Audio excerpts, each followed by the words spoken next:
Tous derrière les grenats en regardant le Graouli Mag avec les centres Leclerc de Moselle. Et pour toujours plus de promos, téléchargez l'application Mon Leclerc.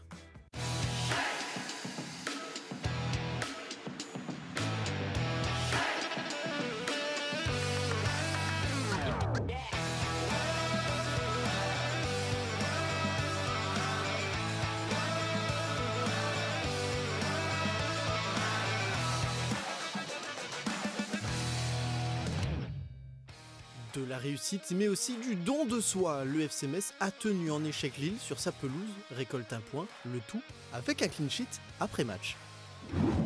Face à Auxerre, le FC Metz aura dans l'obligation de bonifier son précédent résultat afin de s'attribuer une nouvelle étiquette dans la course au maintien. Bonjour à toutes et à tous, bienvenue dans votre nouveau Graouli Mag. Un lundi un petit peu plus tranquille que les précédents. C'est toujours bon à prendre pour les chroniqueurs qui sont avec moi aujourd'hui sur ce plateau pour débriefer cette rencontre face à Lille. On va faire notre petit tour de table habituel avec, pour commencer, Yannick Bakoto. Bonjour Aymeric, bonjour tout le monde. Un week-end un peu plus serein. Déjà jouer le vendredi, ça te permet d'évacuer pendant 2 jours, mais là, ça va. Oui, non, c'est bien, c'est un bon point de prix. Donc je pense que dans les têtes, ça doit être un peu plus léger que les semaines dernières. Donc voilà, ça fait du bien. Ça fait du bien de reprendre un lundi avec la tête légère. Il m'a accompagné contre vent, tout et marée pour commenter ce match ce week-end que vous pourrez retrouver sur Moselle TV un peu plus tard dans la soirée. Bertrand Antoine est avec nous. Bonjour Aymeric, bonjour Gérald, bonjour Yeni. Tu viens de le dire, en plus tu viens de le saluer. Gérald Russello est également avec nous. Il ferme la ronde des chroniqueurs du jour. Salut Gérald. Salut tout le monde, messieurs, très content d'être ici.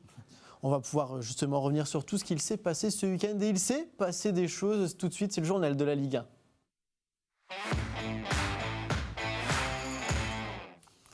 Nouvelle journée de championnat, le FC Metz recevait Lille qui était très bien au classement mais pas forcément sur une bonne dynamique en championnat. On va revoir tout ce qu'il s'est passé car c'était déjà vendredi soir avec la voix de Mathieu Anquinet.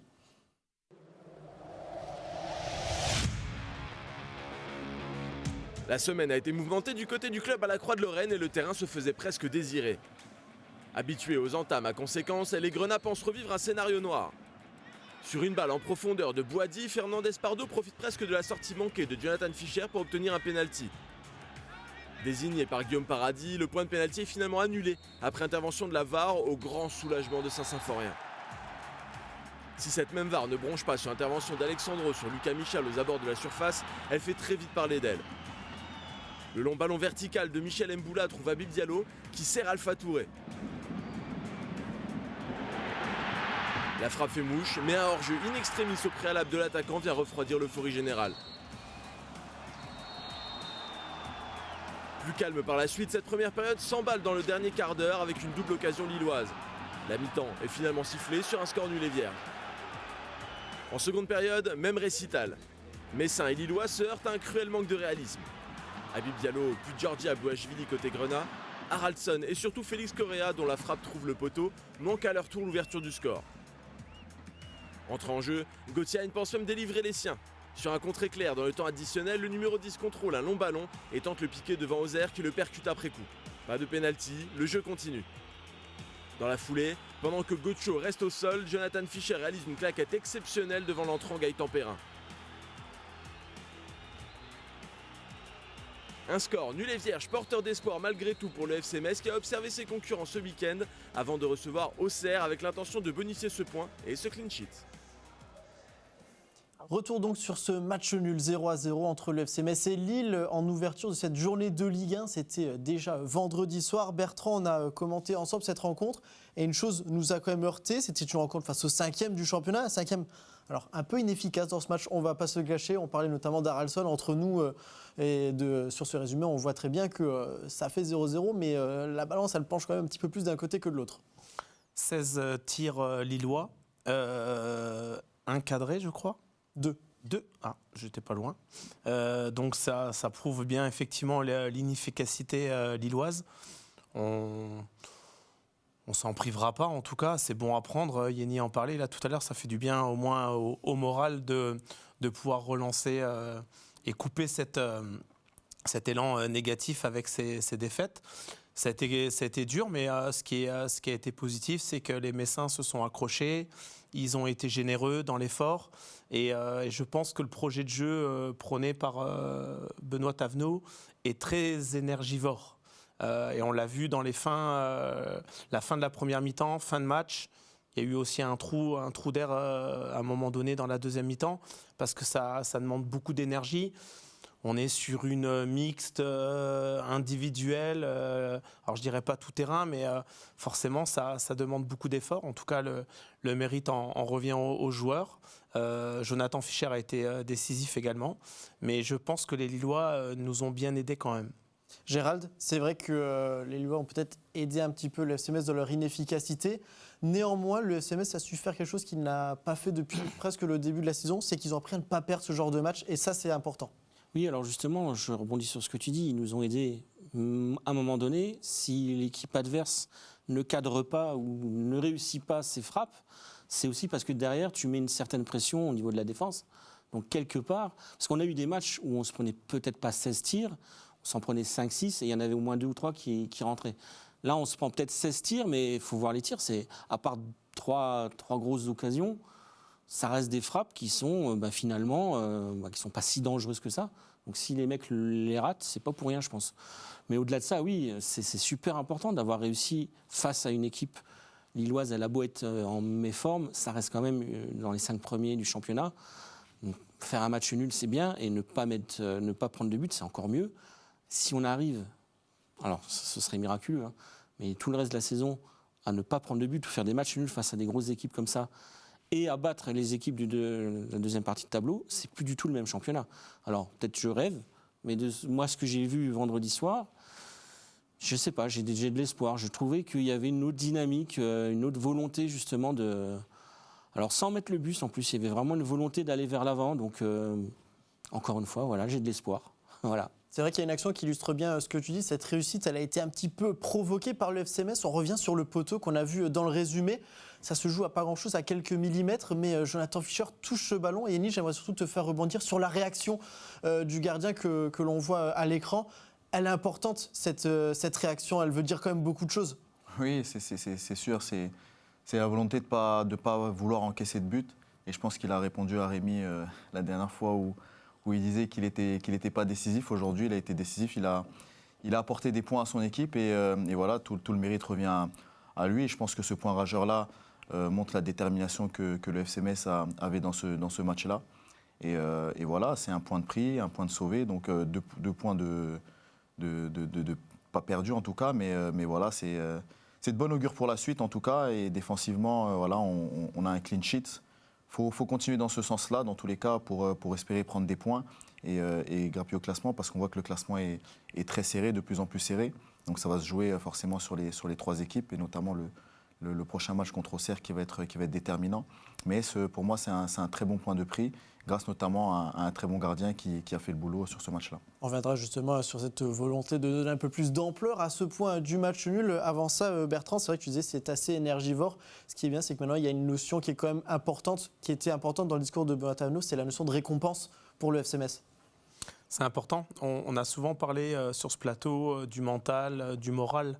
Donc quand on fournit les efforts à l'entraînement toute la semaine et qu'on n'est pas récompensé, ça avait été déjà le discours de Stéphane Le Mignan. Il voyait des bonnes choses à l'entraînement, mais ça ne se concrétisait pas. Et là, le coach, donc Benoît Tavenot, en parlait aussi récemment. Donc effectivement, ça valide les efforts, ça fait du bien. L'équipe lilloise, elle est quand même en haut du classement. Elle fait l'Europa League. Voilà, c'est une grosse structure de notre championnat de Ligue 1. Donc de faire un résultat nul, au vu du match aller où, je vous rappelle, on en avait pris quand même quelques-uns malheureusement, où ça avait été beaucoup plus compliqué. Donc voilà, le chemin sera long, comme le disait Yenny, hein, on va bagarrer jusqu'à la fin. Donc quoi qu'il arrive, il faudra du mental, il faudra du moral et d'avoir cette endurance. J'en ai déjà parlé sur ce plateau, pas l'année dernière, mais l'année d'avant, donc 1 an sur 2, sur le fait d'avoir cette endurance mentale pour aller au bout au bout des choses et de chercher et d'obtenir ce maintien qu'on espère tous. C'est vrai que dans ce match, il y a eu pas mal de rebondissements et beaucoup ont un point en commun, c'est l'arbitrage vidéo qui a eu pas mal de choses à faire sur cette rencontre. On va revenir sur quelques points notamment, peut-être mettre fin à peut-être quelques polémiques, on ne sait pas. En tout cas, en tout début de la rencontre, on a eu peur. Gérald, c'est vrai qu'en ce moment, les débuts de rencontre du FC Metz souvent ont tendance à dicter ce qui va se passer ensuite. Peut-être que ça a été le cas aussi là, mais dans une autre forme, parce que bien il y a eu ce penalty sifflé. Tout d'abord en faveur des Lillois, finalement annulé à raison, parce que Jonathan Fischer ne touche pas l'attaquant. Dommage pour l'attaquant qui avait un boulevard devant lui pour aller chercher le penalty. Ouais, il a mal joué. Mais c'est vrai de voir que ce penalty a été annulé. À ce moment-là, tu t'es peut-être dit peut-être qu'en face ça bascule dans le bon sens. Oui, alors. Ou pas, peut-être pas. Non, mais sur le coup, la première réaction, c'est ça y est, c'est reparti, quoi. Ça fait même pas 10 minutes, déjà penalty. Mais dès qu'on voit le ralenti, on se dit il est obligé de l'annuler. Ça a été beaucoup plus... Alors, je ne sais pas si c'était prévu pour quelqu'un d'autre, mais l'action d'après le but d'Alpha Touré, c'était beaucoup plus, difficile à voir, en fait. Et sur le coup, on ne comprend pas. On ne comprend pas et on a l'impression qu'il y a une compensation... Voilà, c'est beaucoup d'émotions, mais j'ai l'impression qu'à chaque fois, maintenant qu'il y a un but ou une action, on prend 10 minutes. Donc, pour moi, ça tue l'esprit. Encore une fois, on en a déjà parlé. Bon, pour moi, le but d'Alpha Touré, pour un millimètre, pour moi, dans le sens inverse, tu aurais été content qu'il soit sifflé. D'accord, mais on parle quand même depuis plusieurs mois d'une règle où justement, ça changerait, qu'il faudrait que le joueur ait complètement dépassé la ligne pour que ce soit annulé. Ça, d'accord, ça, ce serait bien. Ce serait déjà plus dans l'esprit que des fois... Tu vas déplacer le problème, hein. Parce que ça sera peut-être je sais pas. Est-ce que le bout du crampon, tu le comptes? Voilà, ça sera toujours une histoire de... Tu verras, au lieu de le déplacer là, tu vas le mettre ici. Je sais pas, parce que je pense que les défenseurs ont peut-être plus envie... Qui campe devant avec le gardien, là, il le serre et puis il se débrouille derrière. Non, mais on a l'impression quand même que toutes les semaines, il y a des sketchs, quoi, quels que soient les stades. Et alors en plus, quand tu es une équipe comme le FC Metz en bas de tableau, tu n'es pas arbitré de la même manière, je suis désolé, que des équipes de haut de tableau. On le voit dans les décisions de la LFP, on le voit dans les décisions VAR. D'un match à l'autre, d'un arbitre à l'autre, c'est pas arbitré pareil, on n'y comprend plus rien. Voilà, il faudrait qu'on nous explique à un moment donné. J'aimerais bien une explication sur certaines actions. On va forcément en reparler, mais l'action de Gauthier Hein à la fin, comment on peut ne pas siffler faute? Je ne demande pas un penalty, mais au moins faute. On nous rabâche toutes les semaines l'intégrité du joueur, machin, il faut protéger, etc. Et on se retrouve avec des actions comme ça qui ne sont pas sifflées et qui, derrière, peuvent nous coûter un but. Moi, je trouve ça affligeant, quoi. Donc, mais ça passe tranquille, les semaines passent et puis on oublie. Et puis voilà, toutes les semaines, on a le droit à ça, quoi. On va revenir quand même sur les événements du match avec quelques notions déjà, mais on va se concentrer dans une prochaine émission justement sur cet arbitrage et comprendre peut-être quelques actions. Revenons sur le but annulé malheureusement d'Alpha Touré. Un mot tout de même sur la construction, de la verticalité. Habib Diallo trouvé en pivot qui s'emmène 3 défenseurs. Alpha Touré à la réalisation, un peu plus surprenant même si c'est déjà arrivé. Dommage que ça se joue à un petit centimètre près parce que c'est ce qu'on demandait au FC Metz. Ouais, c'est vraiment dommage. On a vu de la verticalité. Il me semble que c'est Stambouli qui met le ballon. C'est Michel Mboula, je crois, qui va servir. D'accord, ok. Bon, il y a eu plusieurs actions, du moins, qui ont eu à peu près presque la même finition. Là, ça finit par un but, malheureusement sur un hors-jeu, mais voilà, je pense que Habib apporte beaucoup justement cette profondeur-là, et Metz en a besoin.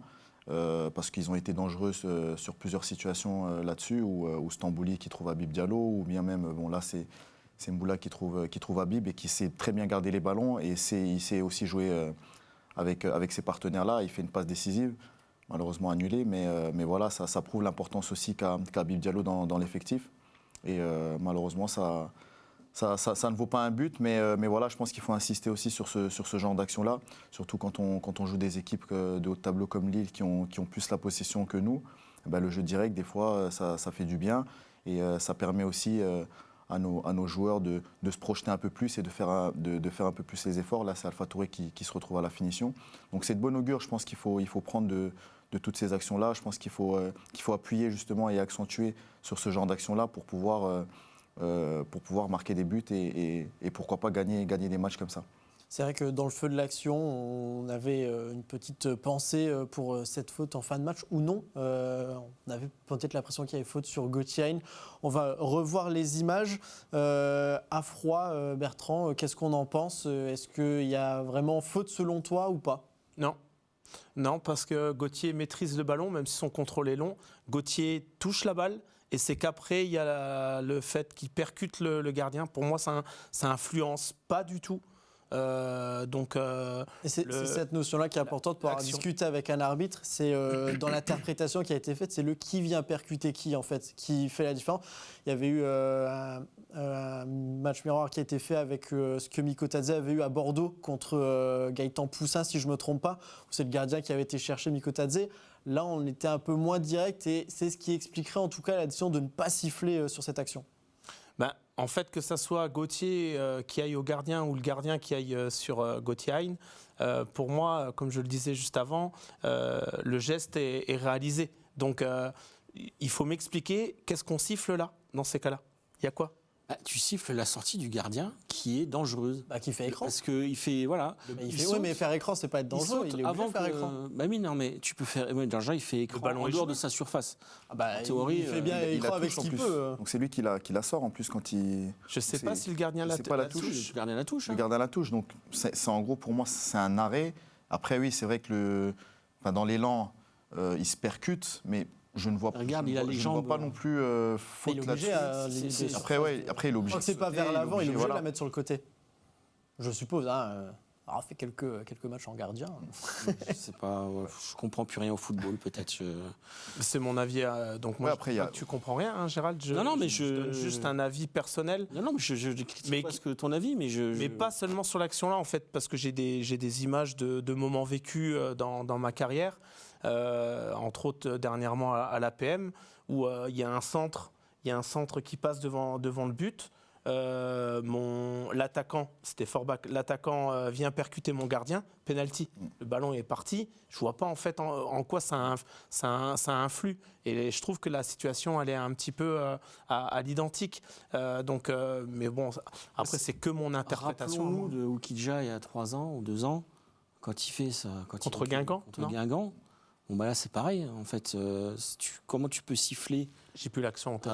Il récupère la balle en hauteur et avec sa jambe, forcément, comme il est lancé, il touche l'attaquant, il prend un rouge. Ouais, mais toutes les situations à l'instant T ne sont pas forcément les bonnes. Je veux dire, c'est pas parce que celle-là est. Non, mais justement, comment on arbitre alors ? Il y a une question d'interprétation après derrière aussi à prendre. Voilà. C'est malheureusement peut-être là-dessus que le bas blesse un peu, mais ça existait déjà avant. Et on n'a pas parlé non plus, alors je sais pas la même action, mais le tac par derrière sur Michal. On a les images. Moi, il me semble un petit peu litigieux. Pour avoir regardé les images, en fait, je crois que Joria touche le ballon à la fin. Mais il prend tout là. Il prend le ballon surtout. C'est ça qui importe pour un défenseur. Mais alors, on a vu quand même des tacles en match. Oui, mais là par contre, le ballon, mais tu prends le joueur avec. Sauf que Michel se relève instantanément et continue à jouer l'action derrière, tu vois. Donc on est trop gentil. Peut-être que là-dessus, il est un peu trop gentil. Si Michel se relève pas. Comme l'attaquant lillois qui, malheureusement, levait un tout petit peu trop la jambe parfois. Des fois, tu as des coups à jouer aussi comme ça. Il y a un peu de malice à avoir. Ouais, mais bon. Je pense que Yeni sera d'accord avec moi. Non, pour moi, j'aurais laissé traîner le pied, ça c'est sûr et certain. Le pied ne serait pas parti du sol déjà. Voilà. Donc, non, après, sur cette action-là, pour moi, il n'y a pas tellement faute sur ça parce que je trouve qu'il touche le ballon en premier. Après, puis déjà, le joueur ne va même pas en plus chercher la provoquer. Voilà, donc c'est pour moi sur cette action-là, je sifflerai pas non plus, mais voilà, ouais. Après sur l'action, faut avoir un petit peu de vis aussi. C'est ça qu'on disait. Après, il se relève, il rejoue directement. Donc après l'interprétation de l'arbitre et voilà. Donc là, il se lève direct pour jouer le ballon. Donc voilà, ça peut-être ça joue aussi dans dans l'arbitrage. Ah bon, Gauthier est resté à terre, c'est pas pour autant qu'il a sifflé. Après, il allait le voir quand même. Ouais. Attention, prendre des nouvelles, non, c'est important. Ça faut quand même prendre très rapidement, messieurs, pour continuer. C'est vrai que dans la continuité de cette faute avec Gauthier, il y a cet arrêt qu'on va revoir parce que il fait quand même pas mal plaisir, cet arrêt de Jonathan Fischer sur la frappe de Gaëtan Perrin, ce qui permet au FC Metz de sortir avec un point, mais surtout un clean sheet. Et Nathan, tu es avec nous encore dans cette émission. Déjà, bonjour à toi. Et c'est vrai que pour démarrer, tu as une petite statistique sur les clean sheets. Salut Aymeric, salut tout le monde. Ouais, c'est le 4e clean sheet de la saison. Auxerre en a 5 et à titre comparatif, le PSG en a 11. Voilà, parce qu'il n'y a pas plusieurs championnats, on n'arrête pas de vous le dire. C'est le même championnat pour tout le monde. Mais ce clean sheet de plus, c'est ce qui fait qu'aujourd'hui, Auxerre a par exemple un point de plus que le FC Metz. Un point qui sera forcément un déclic. En tout cas, c'est ce que Benoît Tavenot a fait comprendre à tout le monde après la rencontre. On va l'écouter. C'est un point mérité. Voilà, je pense que ça récompense le don de soi des joueurs, la volonté, l'abnégation. Voilà, je pense que sur les 3 matchs qu'on a fait, ils méritaient même un peu plus que ce point. Après, on a aussi eu de la réussite sur ce match, hein, j'en suis conscient, mais quand on est totalement investi, quand on est totalement dans l'esprit, on est récompensé, c'est pour ça qu'on a cette réussite. Après, ce que je dis aux joueurs, c'est que, bien sûr, comme la semaine dernière, avec le ballon, on doit faire mieux, c'est une évidence. Voilà, c'est une évidence. Il faut prendre confiance, il faut être plus relâché, on est capable de faire de bonnes choses. Et c'est le point de bascule de notre saison où il va falloir avancer sur ça. Là, on a montré qu'on savait bien défendre de manière agressive. On a cherché les adversaires. Maintenant, sur nos récupérations, des fois, il y avait mieux à faire, mais moi, j'ai félicité les joueurs. C'est un long chemin qui nous attend. Et il faut être solide, bien se reposer et préparer correctement Auxerre, qui ne sera pas une finale, mais qui sera important. Benoît Tavenot qui se félicite de ce point, peut-être un point de bascule évidemment pour lui. En tout cas, lui aussi est à mettre en avant. Il a fait plusieurs choix dans cette rencontre qu'on va regarder, à commencer par la composition d'équipe. Quel 11 avec les nouvelles recrues? Eh bien, il n'y en a qu'une seule qui a été titularisée. On en a parlé tout à l'heure, c'est Lucas Michal sur le côté droit, en lieu et place de Gauthier. On reviendra sur ce cas-là un petit peu plus tard. Un nouveau capitaine également. Pour le reste, une charnière Mboula Sané également, pour combler l'avertissement de Jean-Philippe Bamin. On va revenir sur la première de Lucas Michal. Gérald, première un petit peu compliquée, mais en même temps, on va dire, il y a une période où il n'a pas beaucoup joué. Il est lancé dans le bain du maintien en tant que titulaire. Bon, on regardera ses statistiques. Est-ce qu'il y a quand même une petite promesse? Une première un peu timide, c'est vrai. Bon, dès qu'il aura entendu les conseils de Yeni, normalement ça devrait aller mieux, il devrait trouver quelques pénaltys, je pense. Mais non, on voit qu'il y a énormément de potentiel dans ce joueur. Et voilà, il faut lui laisser le temps. Mais clairement, il y a du gros potentiel. Il était un petit peu, effectivement, un peu paumé par moments sur le terrain. On ne savait pas si c'était plus un joueur... pour le débordement, ou s'il cherchait la profondeur, c'était un petit peu confus, mais on voit qu'il a du ballon et je pense qu'il va nous faire de belles choses dans les prochains matchs, c'est une évidence, quoi. Je le préfère, en tout cas, dans le profil, à Cheikh Sabali. Voilà.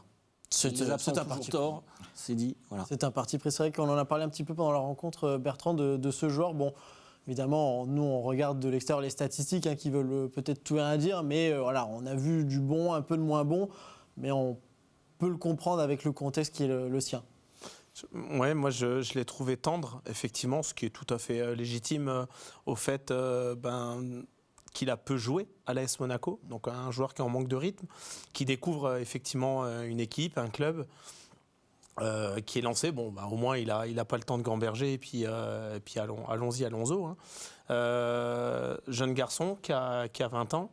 Voilà, donc effectivement, il dit lui-même dans sa présentation qu'il aime le 1 contre 1, il percute, il va de l'avant. On en a besoin dans notre équipe. Donc je pense qu'il va falloir qu'il enchaîne les matchs pour que derrière, son potentiel, son talent, comme en parlait Gérald, soit mis en position de faire du bien au FC Metz, parce qu'on a besoin de ce genre de joueurs dans un style de jeu aussi que Yenny en parlait là tout à l'heure de cette verticalité sur le but refusé malheureusement sur le hors-jeu.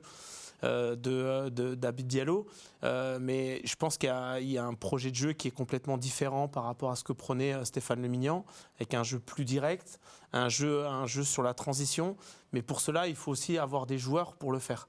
Et effectivement, Michel Lucas répond peut-être aux besoins du coach par rapport à son projet de jeu. On va revenir sur l'autre information. Pas de Jean-Philippe Bamin suspendu, pas de Terry Yegbe non plus. Yenny, on a changé totalement la défense centrale, du neuf avec du vieux, mais avec de l'efficacité cette fois-ci. Oui, c'était très efficace. Je les ai trouvés assez solides derrière. Assez serein aussi, malgré tout. J'ai trouvé une défense qui était sereine, même s'il y a eu 16 tirs concédés. Mais voilà, j'ai pas senti de panique, j'ai pas senti des joueurs qui étaient débordés. Au contraire, j'ai trouvé justement qu'ils ont bien géré Olivier Giroud devant. Donc voilà, ça fait partie d'un collectif, ça fait partie de l'histoire d'une saison où, avec des suspendus, des blessés, il y a 2 joueurs qui s'affirment aujourd'hui. Et c'est bien, je trouve que ça peut que faire du bien à l'effectif, que les joueurs répondent présents, même malgré les absences. Ils étaient alignés contre Lorient, je crois aussi, quand on prend un point. Pas impossible. Il faudrait que. Je vais demander à Nathan. Si Nathan peut peut-être vérifier rapidement le match contre Lorient de début janvier. Ils se connaissent quand même, parce qu'ils ont joué oui, ensemble l'année dernière. Ils ont des automatismes. Mais on sait qu'il y avait un petit problème avec notamment Sadibou Sané au contraire avec Joe Mercato et Michel Mboula qui n'a pas beaucoup enchaîné tout de même cette saison. On a un peu tendance à l'oublier. Avec des blessures. Mais là, ils vont être forcément réalignés contre Auxerre. Il y a très grande chance. C'est une réussite. Donc, voilà. je pense et après, avec le retour de Jean-Philippe Bamin, c'est pas exclu que Bamin, ça nous permette d'avoir une autre solution, peut-être un cran devant, aux côtés de Stambouli, par exemple. Alors, il me semble que Michel Mboula, il était latéral en fait contre Lorient. Ah. Il était aligné. Oui, il était là. On te l'accorde. À la VAR, on te l'accorde. Michel Mboula, d'ailleurs, qui avait rechuté sur le match de Lille au match aller. Parce qu'il s'était blessé contre Lyon. Il s'est blessé contre Lyon. Et non, et on va renvoyer Nathan au charbon. Ouais, voilà, j'ai compris qu'il allait nous aider.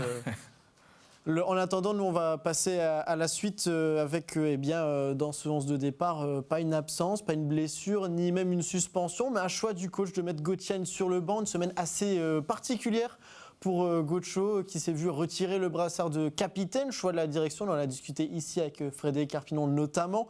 Le résultat, c'est Habib Diallo qui a été choisi très rapidement. C'est vrai que je vais aller vers toi évidemment. Habib Diallo, capitaine, pas déconnant comme choix. Non, pas déconnant. Après, Habib était déjà capitaine lors de son passage au FC Metz. Après, il avait récupéré le brassard contre Angers aussi au moment de la sortie de Gauthier. Et moi, la question que je me pose après, c'est que dans la tête de Gauthier, comment ça se passe quoi. Donc t'es quand même un élément clé qui te fait monter. Tu fais quand même un début de saison assez correct au niveau statistique, même si dans le jeu, je sais qu'il est capable de faire beaucoup mieux. Et là, après, tu te revois t'enlever le brassard, tu te retrouves relégué sur le banc. Donc c'est pas une situation facile pour Gauthier, mais je pense que mentalement, il est assez costaud pour passer au-dessus de ça. Mais voilà, ça fait partie des choix, il doit l'accepter, mais je pense qu'il est à fond dans le projet de maintien. Mais voilà, je me pose aussi des questions. Pourquoi le choix là? Pourquoi changer de capitanat là maintenant? Peut-être un déclic. Le choix de la sérénité apparemment pour Gauthier, en tout cas de la part de la direction. Oui, après, comment le joueur l'a perçu aussi, c'est ça aussi qu'il faut se demander, parce qu'on a besoin d'un Gauthier qui est à 100% prêt, on a besoin d'un Gauthier frais mentalement. Qui fait une bonne entrée en jeu. Qui fait une bonne entrée en jeu d'ailleurs, donc ça peut prouver aussi que mentalement il est costaud, mais sur du long terme, voilà, on se demande comment ça va se passer. Bon, j'espère qu'il va retrouver sa place de titulaire, mais en attendant, qu'il fasse le dos rond et qu'il aide ses coéquipiers à engranger le maximum de points possible pour le maintien. Sur le court terme, en tout cas, on a eu sa réaction. C'était après la rencontre. Comment ont vécu tous les deux cette nouvelle, que ce soit du côté de Gauthier ou d'Habib Diallo? Eh bien, parole à eux deux. Je vais rester concis, précis. Aujourd'hui, mon rôle ne change pas par rapport à ce brassard. Que je l'ai ou non, je garderai le même engagement, la même détermination et la volonté de faire réussir l'équipe et le club pour se maintenir. Donc voilà, c'est une décision de la direction. Aujourd'hui, j'ai envie d'apporter des réponses sur le terrain. Oui, après, j'en ai parlé avec le coach. Après, ils ont décidé de me donner le brassard. Donc après, on verra. Est-ce que Gauthier va le reprendre ou pas? Après, c'est eux qui vont décider. Après, ça ne change rien. Donc même le brassard, ça ne veut pas dire que tu portes le brassard. Tu dois changer quelque chose de comme avant. Donc moi, je suis comme ça. Donc même le brassard sans le brassard, donc je suis pareil. Donc, Il y a un mot de Benoît Tavenot sur cette rencontre aussi. Ce n'est pas l'affaire du siècle, nous dit l'entraîneur messin pour clore un petit peu, on va dire, ce chapitre dans la saison du FC Metz. Il faut juste passer à autre chose maintenant. Oui, parce qu'effectivement, le technicien, il est là pour résoudre des problèmes ou au contraire amener de la sérénité et de la confiance. Quand je parle de problèmes, je parle de problèmes sportifs, techniques, technico-techniques, tactiques, comme vous voulez, vous l'appelez. Un extra sportif, vous l'aurez compris. Voilà, non, mais c'est le terrain, c'est le terrain qui va parler. Donc, ceci étant dit, voilà, c'est fait. Il y a des décisions qui ont été prises. On est d'accord, on n'est pas d'accord. Bon, il faut avancer. Gauthier l'a bien exprimé. Donc, à ce moment-là, il apportera la réponse sur le terrain et on en est tous, je dirais, impatients de voir cela parce qu'on sait l'importance que Gauthier Hein peut avoir dans l'équipe. Il l'a été, comme tu disais, Yeni, avec des buts marqués ou alors sur les passes décisives effectuées. Maintenant, effectivement, dans le jeu, il faudrait peut-être qu'il soit un peu plus influent en termes de jeu vers l'avant. Ce que prône d'ailleurs, justement, je le disais, Benoît Tavenot. Donc peut-être que ça va le libérer dans ce sens-là. On aura besoin de toute façon de tout le monde dans cette opération maintien. Gauthier est une force vive du club, de l'équipe. Donc voilà, il faut passer à autre chose et puis essayer de pouvoir prendre ces 3 points contre son ancien club qui arrive à Saint-Symphorien dimanche. Eh oui, les transitions toutes trouvées, mais avant de parler d'Auxerre, on va évidemment revenir sur les résultats du week-end, voir si tout ça a une incidence au classement. Pas beaucoup, mais un petit peu quand même. On va donc revoir les résultats avec justement ce match nul vendredi. Samedi, Lens-Rennes 3-1 pour les Lensois. Brest s'est imposé devant Lorient. Nantes a été défait par l'Olympique lyonnais. Dimanche, pas beaucoup de buts avant le match de la soirée. 0-0 entre Nice et Monaco et entre Auxerre et le Paris FC. Victoire d'Angers 1-0 contre Toulouse. Victoire du Havre 2-1 contre Strasbourg. Victoire du Paris Saint-Germain 5-0 contre l'OM. On va regarder au classement si cela a eu des conséquences. Le top 3 a changé. Lyon fait son entrée sur le podium désormais. Et dans le bas de classement, ce qui va nous intéresser, eh bien, le FC Metz reste dernier, mais ça se joue désormais en 1 point entre les 3 derniers au classement. Et malheureusement, la victoire du Havre qui vient mettre un petit peu de distance entre la zone de relégation et le reste du bas de classement. L'occasion pour nous de passer justement au prochain match du FC Metz. Vous l'avez dit, c'est la réception de l'AJ Auxerre. Et déjà, on l'a vu sur ce classement, Gérald, c'est un point qu'il va falloir bonifier pour le FC Metz. Il n'aura pas d'importance si derrière, il n'y a pas victoire contre Auxerre. Oui, alors même au-delà du classement, c'est symboliquement, tu dois gagner parce que ça va enclencher une série. Ça peut enclencher une série. Alors même si après, je crois que c'est Paris Saint-Germain, il me semble, pas longtemps après. Les 2 déplacements que tu fais, c'est Lens et le PSG. Je crois dans cet ordre-là. Donc honnêtement, il vaut mieux lancer cette série avec une victoire contre Auxerre pour pouvoir arriver chez les gros avec un esprit de peut-être pas mettre le bus, mais voilà, on est capable, on sait comment faire. On a déjà battu Lens. Voilà, il faut lancer la série maintenant. Faut plus penser classement. Comme on l'a vu, il n'y a qu'un point entre les 3 dernières équipes. Dans tous les cas, voilà, ça va être jusqu'au bout comme ça. Par contre, si tu commences à lancer une série, si tu es capable de prendre un point contre les gros et battre des équipes de ta partie de tableau, c'est bien tu peux peut-être aller viser, parce qu'ils vont perdre devant, ça va perdre. Tu peux peut-être encore avoir comme objectif la place de 15e, hein, c'est ça ? C'est ça, voilà. 15e. Qui est maintenu pour le moment par le Paris FC, alors je compte rapidement, pour le moment c'est 9 points d'écart, 13-22, oui, 9 points d'écart. C'est que 9 points. Et il reste. C'est déjà pas mal. Non, mais je suis d'accord. Que 9 points. Je suis d'accord. Moi j'y crois, attention, moi j'y crois. Mais de toute façon, tu plus mesuré. Mais Bertrand, tu es d'accord que même pour atteindre la place de barragiste, il va falloir faire une deuxième moitié de saison impeccable. Il va falloir. C'est plus le même championnat. Non, pas spécialement, Gérald. Ça dépend en fait le rythme que va avoir Auxerre et Nantes.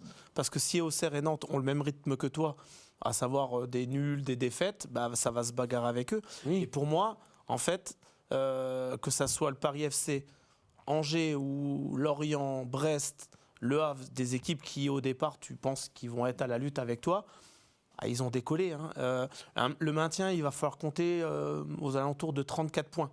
On est à 13 actuellement. Oui, non, mais je dis pas que ça va être facile. 21 mais c'est pas points. impossible.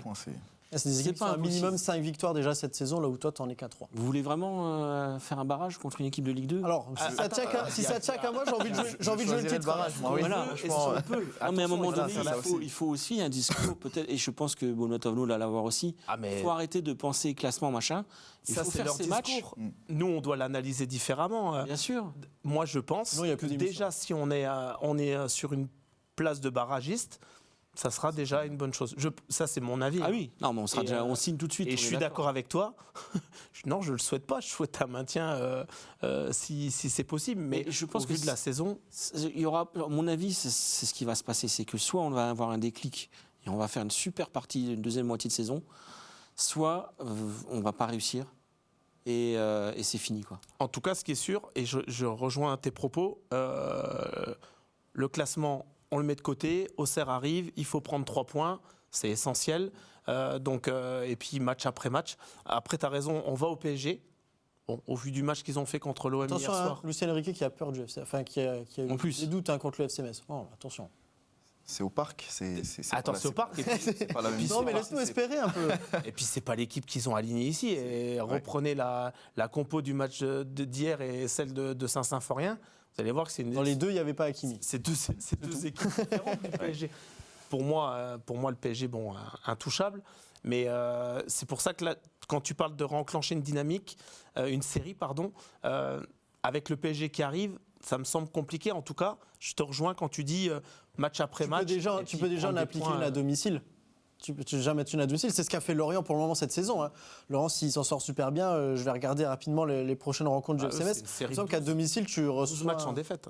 C'est ce qui est quand même pas mal. Mais même à domicile, ils ont une série assez folle. Ils ont perdu qu'un match, je crois. Tu peux parler de la saison dans la façon de jouer aussi. Ouais. Mentalité. Et tu fais Brest après à domicile. Si tu gagnes contre Auxerre et que tu vas après à Paris et à Lens conquérant, avec vraiment, tu vois, même si tu perds, mais que tu perds que d'un but, si tu montres sur le terrain quelque chose, pour moi, c'est déjà un début de série. Alors, ok, c'est pas une série au niveau des points, comptable, ouais. Mais au niveau de ce que tu montres dans l'esprit, il faut pas retomber dans des travers qu'on a eu il y a encore quelques matchs où on était paumés et puis on n'osait rien et le moindre but, c'était fini, quoi. C'est en ça que je parle de série. Il faut vraiment maintenant se dire que c'est une nouvelle saison. Et advienne que pourra, quoi. Mais sans faire l'oiseau de mauvais augure, comme on me disait en avant émission, pour d'autres raisons que je tairai sur ce plateau, Yenny. Et le match de Lille, on va pas faire marche arrière. Il y a le match d'Auxerre, donc je pense que tu vas enchaîner, mais je reviens sur mon histoire. S'ils sont un peu plus justes. On n'est pas à dire c'est un bon point. Donc en première partie de saison, si on est un peu plus juste, on repart aussi avec 3 points. Tu refais l'histoire, ouais. Donc voilà, avec exactement. On peut.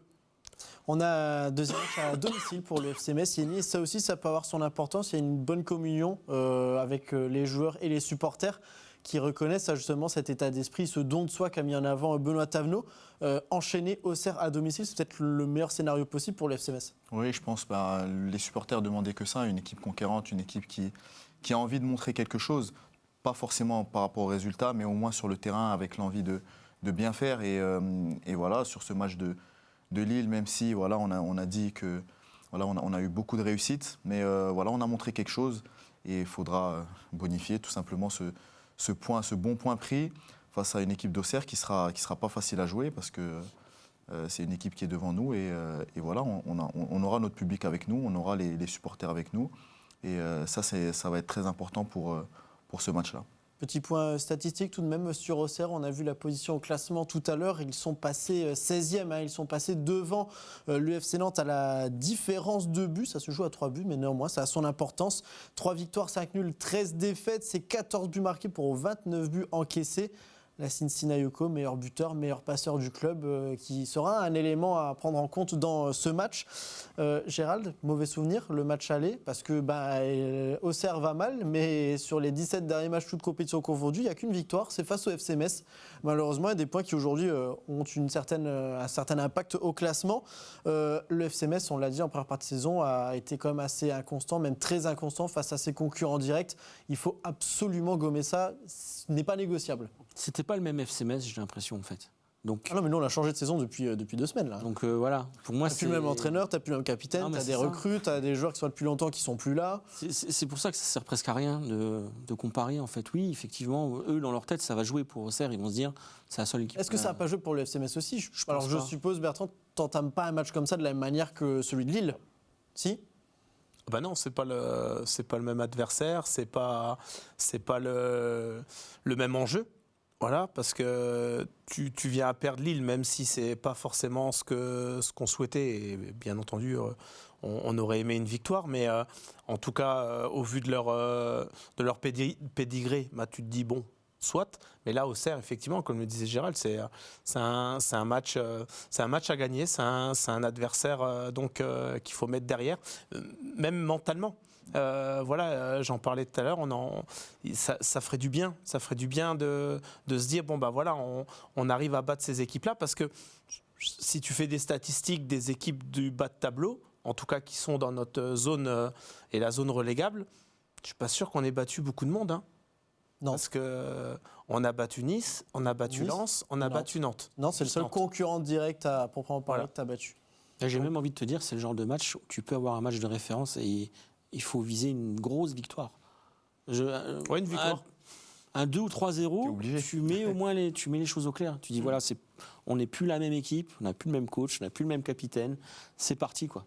Ouais, même à 1-0, non, après c'est... Oui, non, mais on sera content avec 1-0, je ne dis pas Yéni, mais... Non, mais je pense que oui, c'est sûr que tu mets un gros coup sur la tête d'Auxerre déjà, parce que bon, tu passes devant au classement, mentalement c'est important aussi.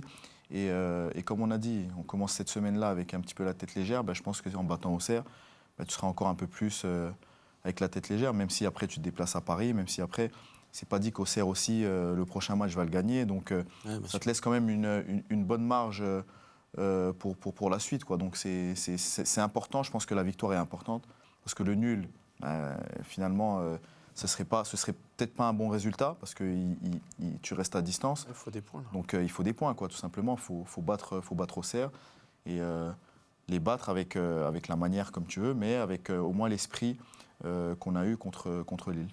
Bertrand, je ne sais pas si dans le discours de coach ça peut passer, mais est-ce que cette statistique justement de dire que tu as été la seule victoire contre eux et qu'eux restent sur 5 matchs sans marquer le moindre but, de dire que maintenant il faut vraiment appuyer là où ça fait mal et il ne faut pas que la performance du HL soit de retour, est-ce qu'il faut le mettre en avant dans le vestiaire ou pas? Non, je pense qu'il faut que le FC Metz se concentre sur lui. Tu l'as dit, hein, donc il y a eu du changement. On est forcément sur une autre dynamique, en tout cas il faut l'impulser. Concentrons-nous déjà sur les arrivées de ces joueurs, parce que là, on n'a pas vu Bouna encore. Donc le troisième Georgien a joué quelques minutes. Donc on a plus vu le jeune monégasque. Voilà, déjà, c'est plutôt à bien intégrer ces joueurs-là. Le retour de Benjamin Stambouli, en espérant que sa sortie sur blessure ne soit pas trop grave. Et puis que la charnière qui a été mise en place avec Sadibou Sané et puis Michel Mboula, qu'elle puisse continuer à performer. Voilà, donc concentrons-nous sur ce qui a été de bien fait, dans l'engagement, dans l'énergie, dans les replis défensifs, et puis en essayant d'être encore un petit peu plus juste, comme le disait le coach, dans l'animation offensive, dans l'utilisation du ballon, dans les déséquilibres, et puis dans la zone de finition, parce que pour marquer, enfin en tout cas pour gagner des matchs, il faut marquer des buts, au moins un.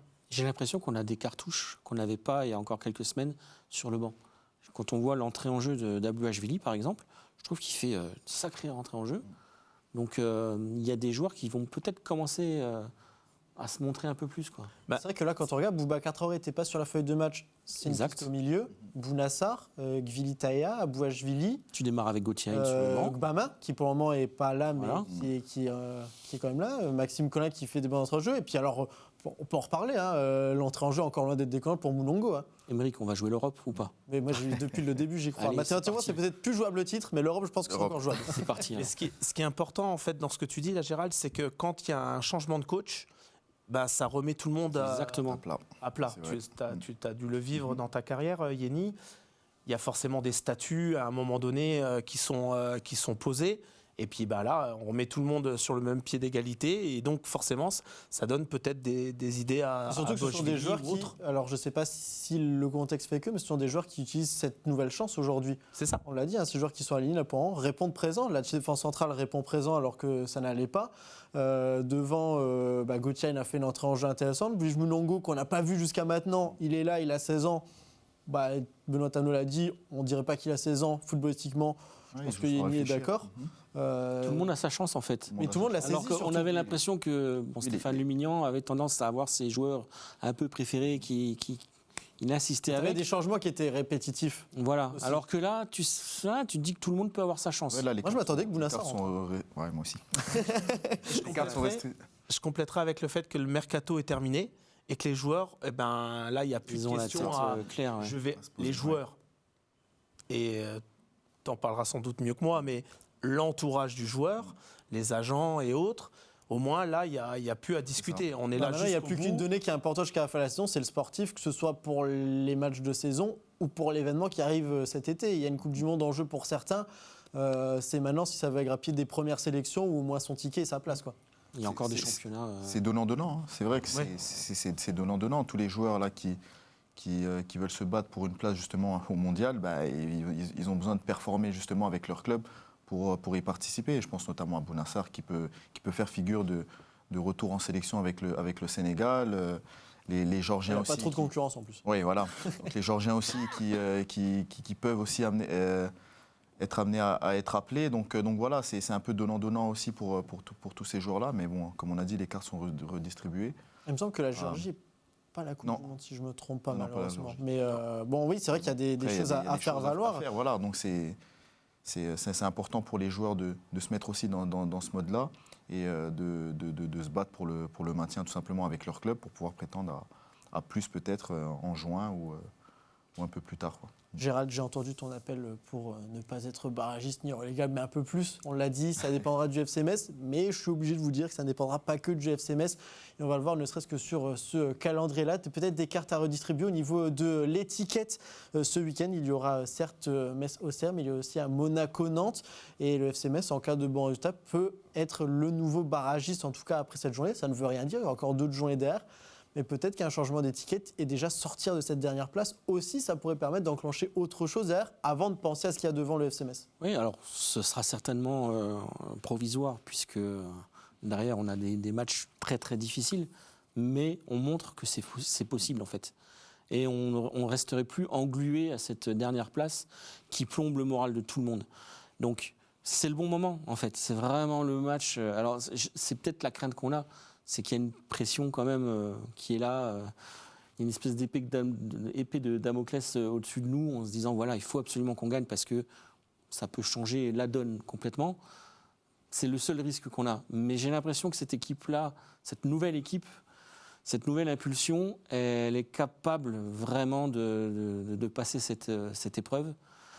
Donc voilà, je sais, à chaque fois j'ai espoir et à chaque fois... Et comme tous les week-ends, plein de gens ont eu espoir malgré tout. Voilà. Ça. Après, je pense qu'il y a aussi le fait quand tu parlais de pression, je pense qu'une équipe comme Nantes a beaucoup plus la pression qu'une équipe comme Metz. Donc mentalement, ça peut jouer aussi. Si tu gagnes ce match-là, une équipe comme Nantes qui va redescendre un petit peu plus au classement, je pense que ça peut faire un effet de bombe. Monaco, ils sont pas là.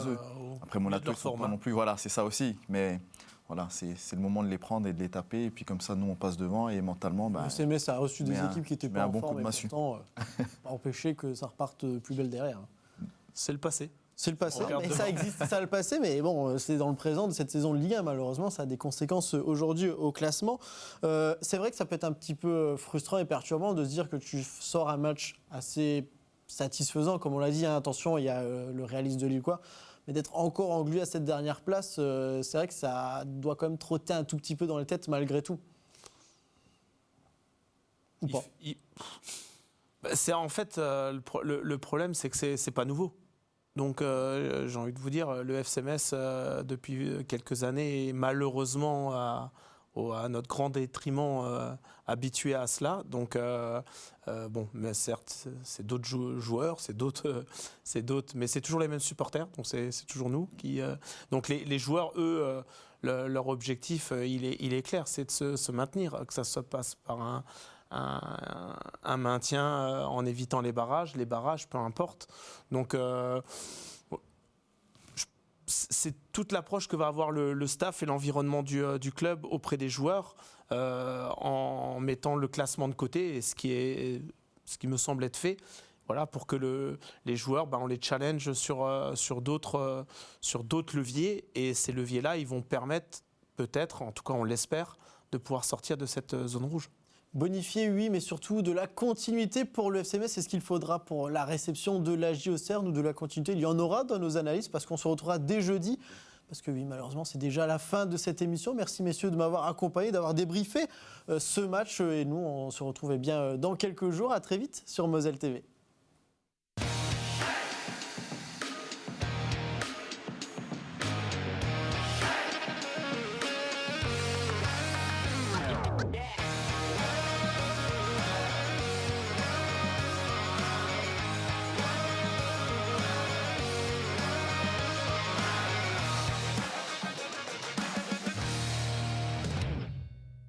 Tous derrière les grenats en regardant le Graouli Mag avec les centres Leclerc de Moselle. Et pour toujours plus de promos, téléchargez l'application Mon Leclerc.